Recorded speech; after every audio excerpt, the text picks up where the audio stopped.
Judge Sonia Sotomayor was born to a Puerto Rican family and grew up in a public housing project in the South Bronx.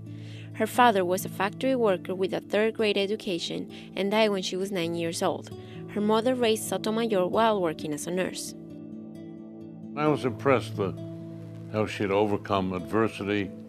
Father died when she was 9 years old. She worked in a garment factory in Hunts Point section of the Bronx at night when she was going to high school.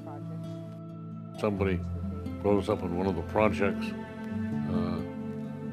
can overcome all those handicaps and end up in the highest court of the land.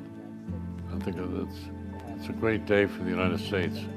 Congresswoman Nydia Velázquez agrees that it was that humble beginning that helped shape Sonia Sotomayor to become the person she is today. It takes a very strong person to be able to survive and not become a statistic. That is Sonia Sotomayor. She used her humble beginnings, the obstacle that she faced, as a driving force for her to become a better person, for her to be able to succeed in schools and go on to Princeton and Yale. So that tells a lot about the kind of person that she is. Sotomayor knew she was going to be a lawyer when she was only 10 years old. She came to this decision inspired by the love of Nancy Drew books and the popular television show Perry Mason. But it was a nun who introduced her to Princeton. She went to a parochial school in the Bronx, Cardinal Spellman School, and a nun there said to her, "How would you like to go to Princeton?"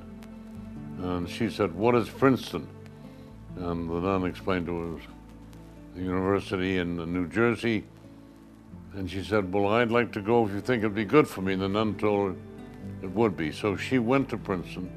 After graduating high school with honors, she won a scholarship to Princeton, where she continued to excel, and then moved on to Yale Law School, where she served as an editor at the Yale Law Journal. Judge Sotomayor was nominated to the U.S. District Court by a Republican. Now, Judge Sotomayor is about to become the first Latino woman to serve as a U.S. Supreme Court judge. With this landmark and her extensive and successful career, she has lived the American dream and has become an inspiration and a role model to many. But what an incredible message for all these young Latinos who sometimes are either depressed or ready to give up, not to fight anymore, to drop out of school. And yet she's telling them, stay there, work hard, look at me, where I am today. And it's the same thing that could happen to any of them. So she knows that she has a responsibility that goes beyond the job that she performs. She knows she is a role model for so many people, and she's a wonderful lady, a person that we all love, that we're proud, and she will continue to make us proud.